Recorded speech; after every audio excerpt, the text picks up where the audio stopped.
Welcome to Dan Really Likes Wine, presented by Norman Goodfellows, and welcome to a temple of carnivorous indulgence. If I want a steak in Johannesburg, if most people want a steak in Johannesburg, there are three places you go to. There's the Grillhouse, or there's the Grillhouse, or there is the Grillhouse in Sandton, in Rosebank, or in Melrose Arch. And there are a number of reasons I come to them. One of them, not surprisingly, is that it's some of the best red meat in the city. But they also have a devotion to wine, which I am most appreciative of. And so that's the real reason I'm here, to raid the cellar and see just what goes with a nice slab of steak or something else from a menu that's a little more diverse than what you might imagine. And so during the course of this week's show, I'm going to have a look at that menu, have a look at one or two dishes, but also have a look at the wine they have, and a real treat because you can get some wine by the glass at the Grillhouse that you might not be expecting. That's not the only thing on the show this week though. A little later on, we head off to last year's Winex, where Michael Fridjhon had a whole horde of people in, sampling some of South Africa's best wines in what has to be one of the great wine expos on the planet. It was a huge success. It's a good reason to get this year's dates into your 2023 diary, but if you need a little extra encouragement, you've got it on the show tonight. But before we do that, let's head over to another part of Johannesburg. This time it's Marble Restaurant, who also do a reasonably good steak. They also have a great spot for red wine, which is where we find the team from Epicurean, where Mutle and a guy who used to be in politics have got together to make a red wine in particular, but also a white wine that are becoming increasingly well known as South African signatures.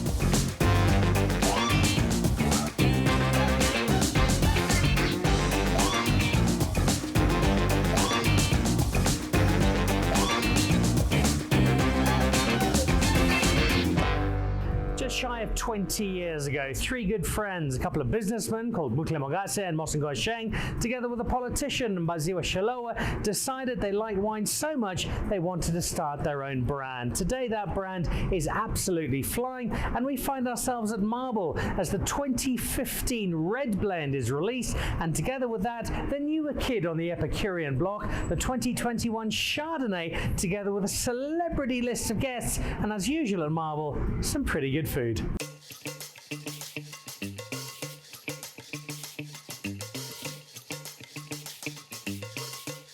You know, I know it's too old now. It's many years since one have had to hold a young baby.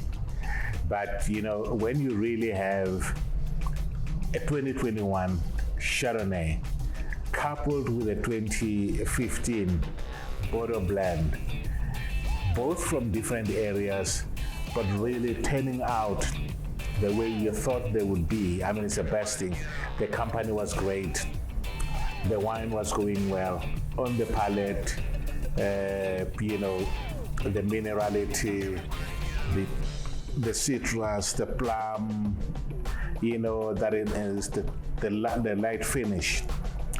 And then, of course, on the red wine as well, the 2015, stunning. I mean, it's just beginning to open up as people get it now, and I'm sure those who will buy, drink it now, and or put it later will be rewarded. Wait a minute, cut this shit.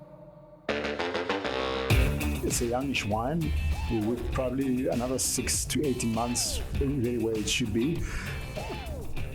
But having Michael Fridjhon, Jenny, Chris Williams, Greg Maloka really understand what we're trying to achieve and where the wine is has been superb for us. And that's really getting through the message about Epicurean as an Epicurean wine. We prefer a Chardonnay which is great on the nose, easy drinking, long-lasting, and can be able to age as well. You don't want one in which there's too much oak.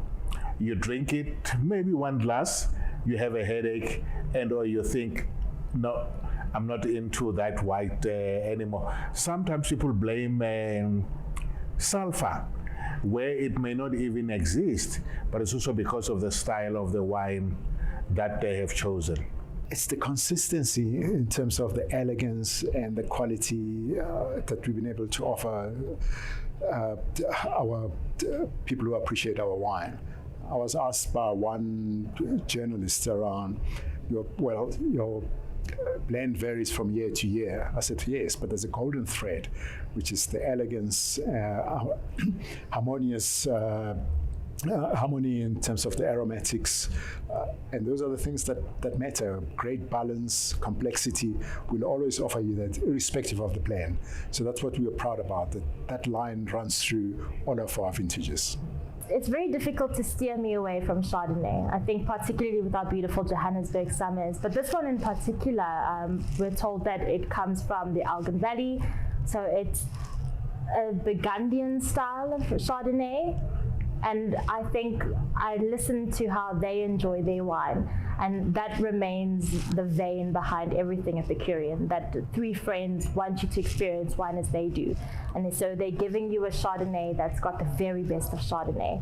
Beautiful citrus character, incredible acid, beautiful light lemon color, and endless summer days. And that is the very best of friendship on a yacht somewhere, maybe on an island, three of your very best friends and their spouses, and you've got a beautiful Epicurean experience. I must first confess that in the last 20 years, I have only ever had Epicurean at very special occasions, because my impression of it since the very first time I had it was, it's that kind of wine. So I haven't had a lot of it because I savor it, and it's one of those things that you keep very close. I mean, I'm quite fortunate today to be here and have as much as I have, but very, very impressive juice. It feels like there's a golden thread that runs through every single bottle that you'll ever drink. Just exceptional. Like, attention to detail.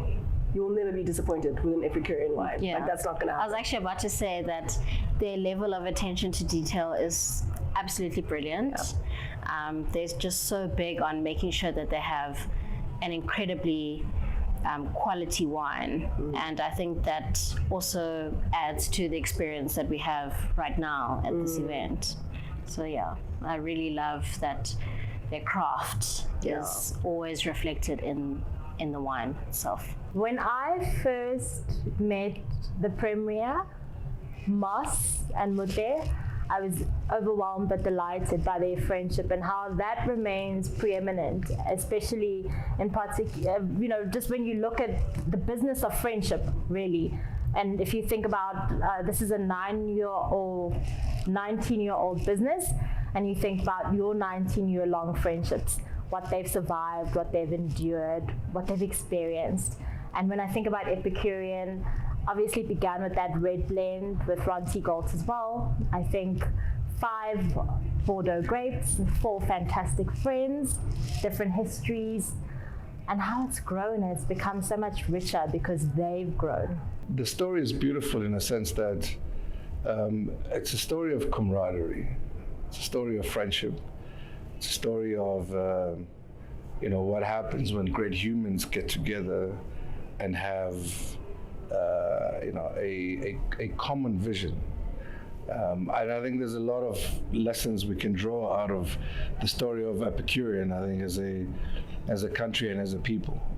In that diversity, can win. There's a lot of lessons to learn out of how different views and different strong viewpoints can really blend, and create such a wonderful product.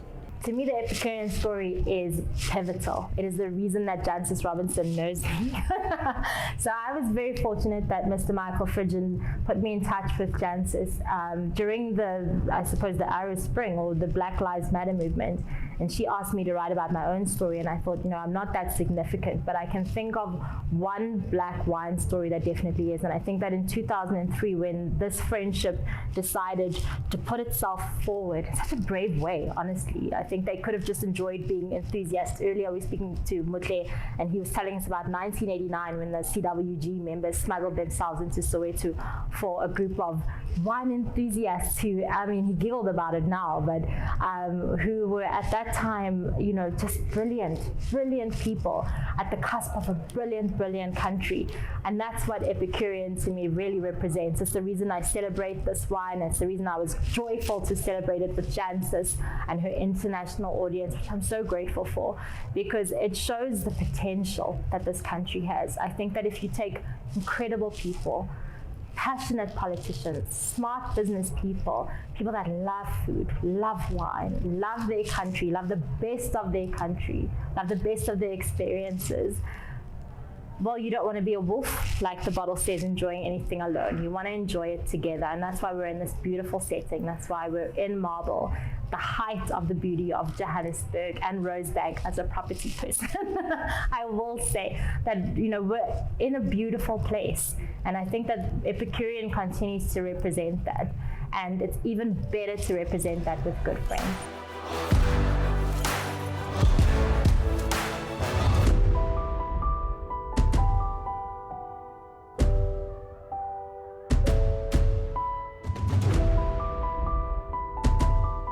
The wines of Epicurean, and a story I really love. Three good friends coming together, bonded by this love of wine and creating something that's fast becoming an iconic South African wine brand. And not just with the red, that white, really good as well. But it is the red for which Epicurean is chiefly known, and it's the kind of wine I would often have if I am here at the Grillhouse, in this case, the Rosebank store, one of the three in Johannesburg, because when you come to the Grillhouse, you're automatically expecting a really big slab of steak. It is a carnival's dream to come here. Not just the steaks, they've got a giant beef rib. It looks like the kind of dish you'd have in a Flintstones cartoon. Far too large. How can I possibly eat this?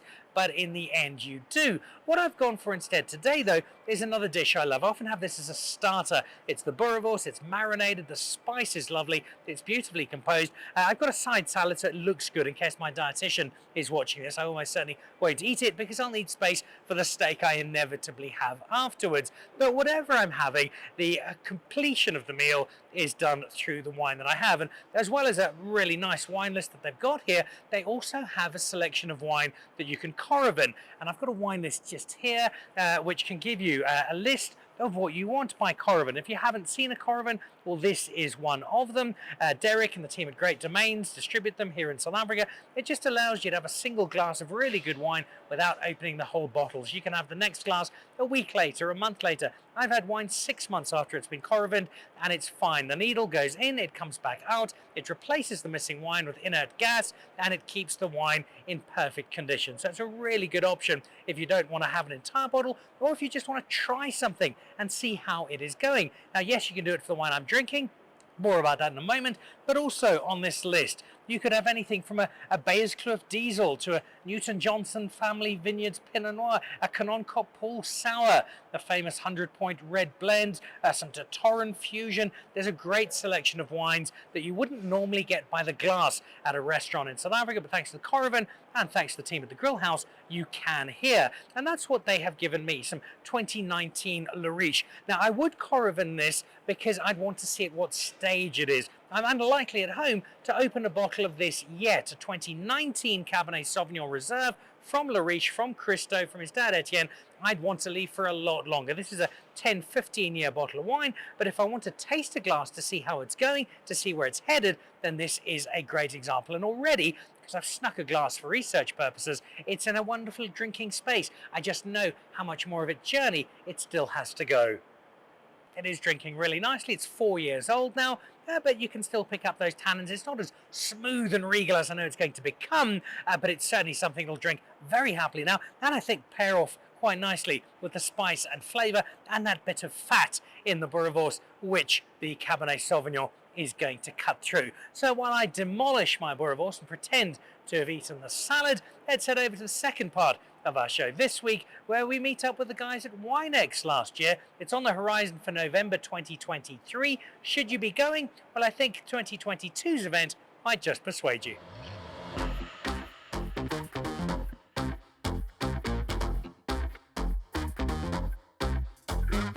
Go back 20 years ago or thereabouts, makes me feel terribly old, and probably the first big wine event I ever went to was Winex. It was just this explosion of brands and wine and excitement and discovery. And in 2022, it is back. There's been a bit of a gap, but now a space that's introduced so many South Africans to wine across the board has returned. I'm here, I'm surrounded by great wine brands, great wine people, and Michael Fridjhon putting together an event that really does define everything that is just so wonderful about South African wine.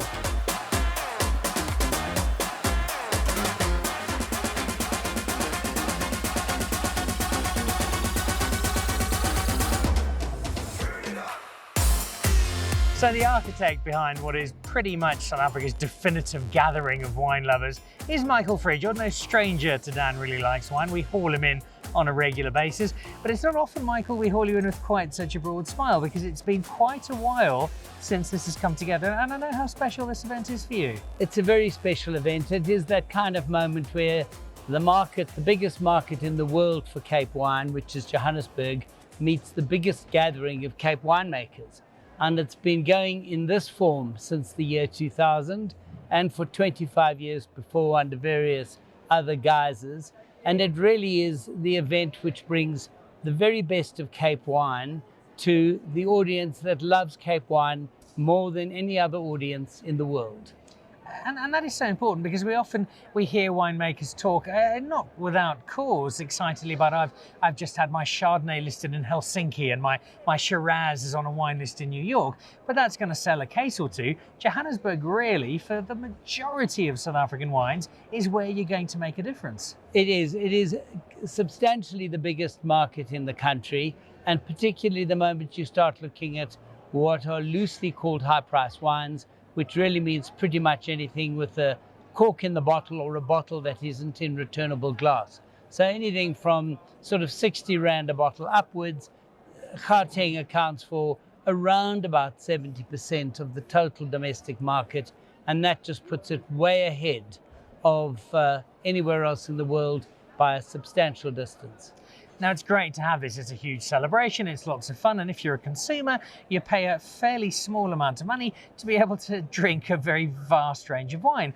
And that's great as it is, but you wouldn't be doing it, certainly not over the years, if it didn't translate into something that actually had a genuine impact on the industry. And it really has had that impact. It's a very obvious point. Sure, the producers who come here sell wine, they sell it for later delivery. Many of them engage with consumers, and that engaging with consumers really means that they get names and they connect with them and they mail them and they talk to them, and the consumers come to the farm and they make a personal contact, because wine really is a personal contact business. But what Winex has also done is that it's dramatically changed the demographic of South African wine. When I think back to the first Winex, it was an audience with an average age of 50 plus. It was probably 70% male. It was probably 99% white. It really was in many ways a reflection of a South Africa that's now part of distant history. So what you will see now is a significantly changed demographic. The people are keen to learn, and the wineries have learned how to engage with them. And this is why we see Winex as one of the key places which transforms the relationship between the wine industry and wine consumers. One last question, because you've got a busy evening ahead of you. I've asked you something similar before, but I'll ask it again because I think it's so important. Somebody who's seen the wine world year in, year out for so long, do you still get excited, make new discoveries, get a thrill from wine?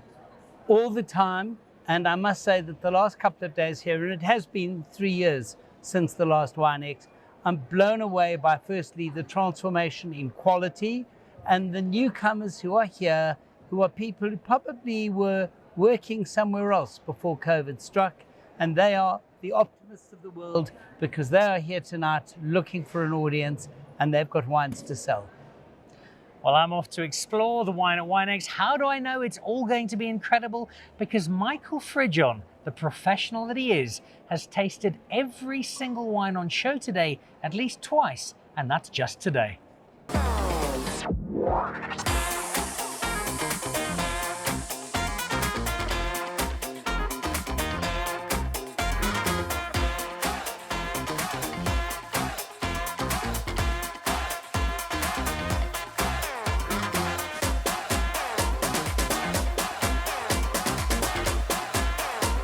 with a sales distribution business in Cape Town and lockdown happened.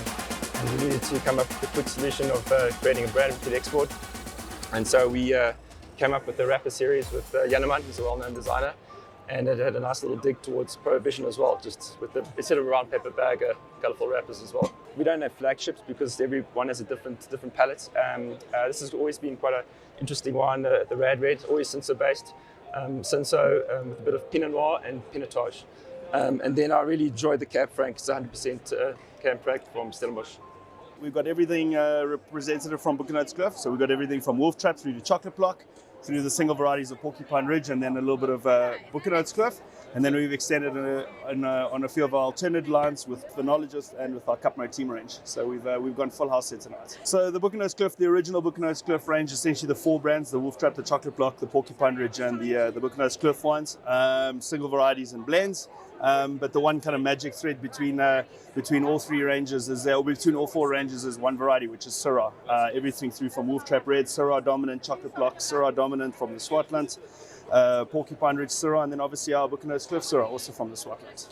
Onomaa is a family brand, so we've had the farm since 1999, and we've been selling the grapes to the larger producers for the last now 23 years.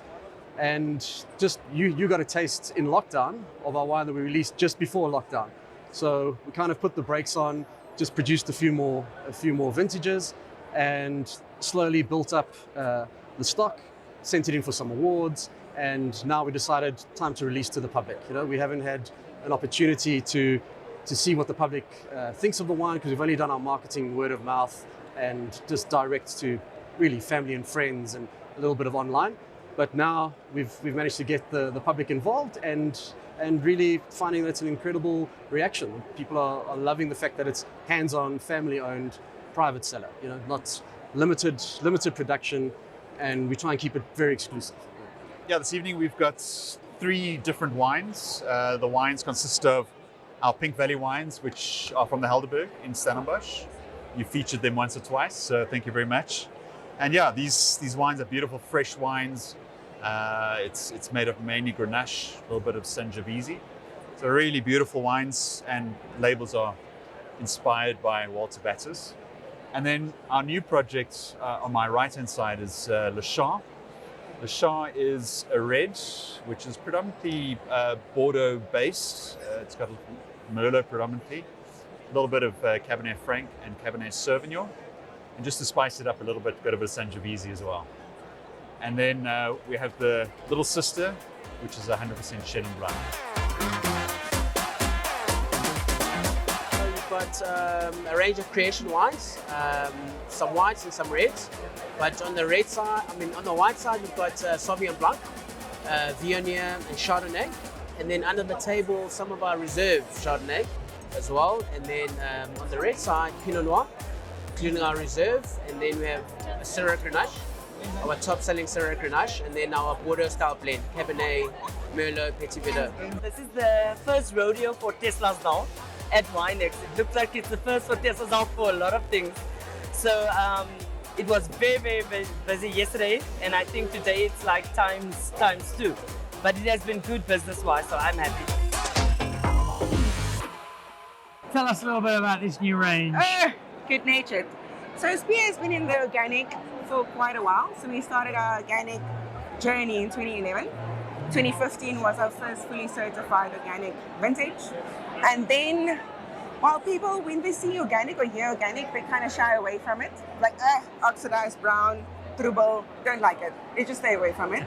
So we started Good Natured, to almost like an entry-level organic, to make it accessible for people.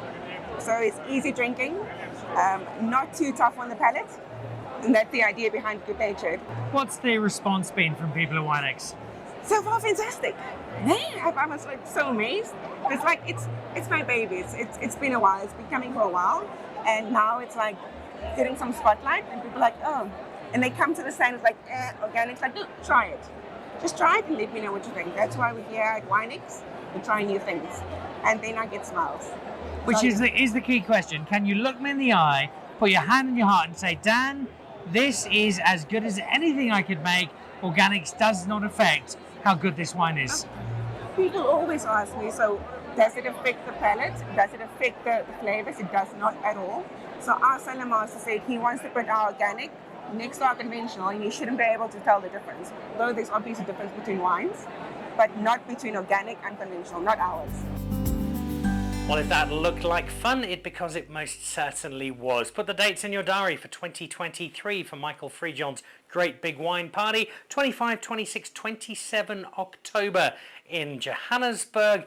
It promises to be a great deal of fun, and those tickets might sell out. So as soon as they're on sale, get over there. Also, get down here if you get the chance, because this is my favourite part of the whole restaurant. Yes, the steaks are superb. Yes, that boerewors was terrific. I actually ate very little of it. Ronaldo, my director, ate the rest of it. He's really terrible that way. Salad was lovely. The wine was great. Finished that off. But then you come in here and you try and work out what on earth you should drink, because this is the special collection. This is where you look around. You'll find some 2015 Buchenhart's Kloof Cabernet Sauvignon.